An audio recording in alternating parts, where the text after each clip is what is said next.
My topic is how to overcome the obstacles. So basically, there are 5 points I'll cover today about this myth. How we should, learn this activity, how we should, go with these things. So in starting, Robert T. Kiyosaki has says very good things about this topic. When people have studied and become financial literate, they may still face roadblocks to becoming financial independent. ठीक है कि अगर हम लोग मतलब financial study कर भी ले तो इसका मतलब ये नहीं होता है कि हम लोग को आगे इन फ्यूचर जा करके फाइनेंशियल इंडिपेंडेंट में हम बनने में हमारी को कोई प्रॉब्लम नहीं हो, तभी भी आ सकता है। बट इन सब चीजों से अपने को कम करने के लिए what are the five those five point which we have to overcome from those. So these are the 5 points which I'm going to cover.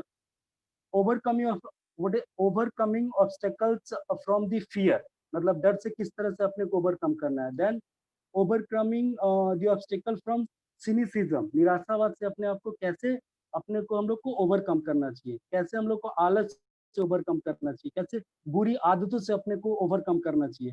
How to overcome from the obstacles of arrogance.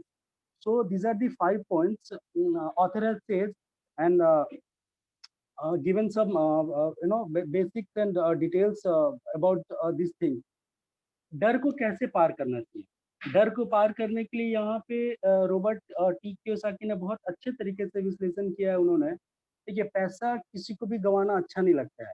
कोई भी ऐसा दुनिया में इंसान नहीं है जिसको पैसा गंवाना अच्छा लगता है, चाहे अमीर हो वो गरीब हो। बट अमीर और गरीब लोगों के बीच में एक चीज का डिफरेंस होता है, डर। डर को मुकाबला वो लोग किस तरीके से करते हैं, वही एक लाइन होता है जो अमीर और गरीब के बीच में वो लाइन क्रिएट करता है। ठीक है, डरने में लेखक यहाँ पे बोलते हैं कि हर व्यक्ति को डर लगता है, डरने में कोई बुराई नहीं है। बट इससे उबरने का सही तरीका क्या है, वो अपने को पता होना चाहिए। अगर वो अपने को पता है तो हम लोग उस चीज को जितना जल्दी ओवरकम कर जाएंगे वो उतना हमारे लिए अच्छा रहेगा। और इसी चीज को उन्होंने एग्जाम्पल देते हुए बोला है कि एक्स क्लासेस जो होते थे वो अपने को इस चीज से बचाने के लिए कैसे सोचते थे, कैसे उनका अपना मेंटल एफिशिएंसी काम करता था, वो इसके बारे में बोलते हैं।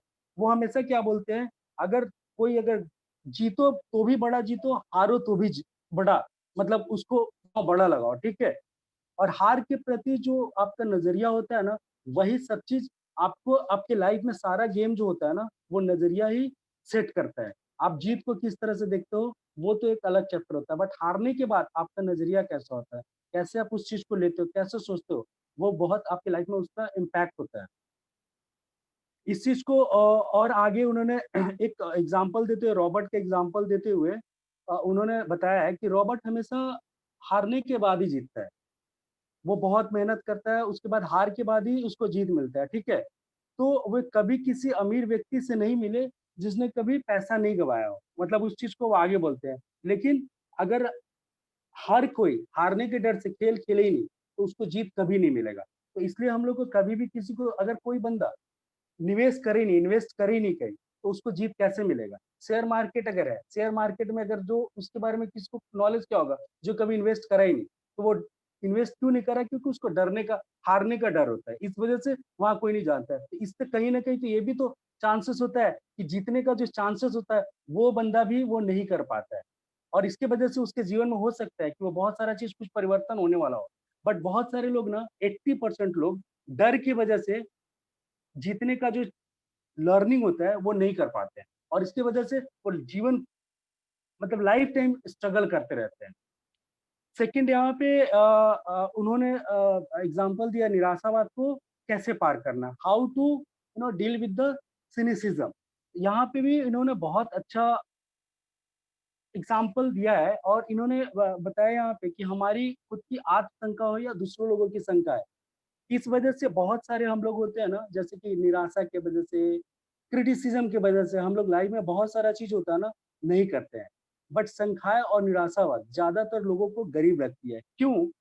अमीर डैडी यहाँ पे कहना पसंद करते हैं कि निराशावादी जो होता है वो वही करते हैं जो निराशावादी आलोचक जो होते हैं ना, आलोचक जो निराशावादी रहते हैं वही सिर्फ आलोचना करते हैं।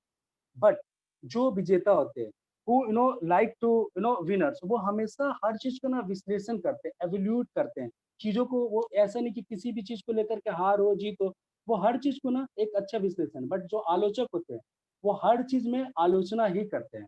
तो जो भी होता है विजेता क्या करता है कि हर सिचुएशन में अपनी आंख को खोल के रखता है, चाहे जीत हो या हार हो, और वो हमेशा विश्लेषण करता है हर चीज के लिए। आलस को पार करना, थर्ड जो पॉइंट है, आलस को पार करना। हर कोई व्यस्त रहना, बहुत सारा चीज एक साथ करना, बट उसका कितना आउटपुट आ रहा है नहीं आ रहा है, इस चीज का विश्लेषण बहुत कम लोग करते हैं कि मतलब मैं जो कर रहा हूँ वो कितना इम्पैक्टफुल है, कितना मेरे लिए वो अच्छा होगा, ठीक है। तो यहाँ पे लेखक ये बोलना चाहते हैं कि आप जो भी करते हो, जैसा भी करते हो, ठीक है, जैसे हम लोग बहुत सारा काम करते हैं और काम करते हैं, तो मतलब जो पुअर माइंडसेट लोग होते हैं, कुछ भी चीज होता है तो बोलते हैं यार मैं तो ये खर्च नहीं उठा सकता है। तो यहाँ पे रॉबर्ट कियोसाकी बोलते हैं कि अगर आप ऐसा अगर सोचते हो कि मैं इसका खर्च नहीं उठा सकता, और ये ऐसा आपका मानसिकता है, तो ऐसा मानसिकता चेंज करना चाहिए और आपको ये सोचना चाहिए कि मैं इसका खर्च कैसे उठा सकता हूँ, ठीक है। तो और ये सब तभी हो सकता है जब आलस को आप छोड़ करके और आप अपने सक्सेस के लिए काम करोगे। तो सक्सेस के लिए काम करना होगा तो आलस को आपको त्यागना पड़ेगा। I think Siddharth sir, my time is left still ना, so that I'll cover further points. Otherwise, I stop at 2 points. I will cover next time, sir. You can sum up and then maybe next other points you can cover in the next time. Sure, sure. So, no, sir. Thank you so much, sir. So these are the 3 points I have covered today. ठीक है कि how to deal with the overcome with the obstacles of fear, cynicism and laziness. 2 points: bad habits and arrogance. I'll cover next time, sir.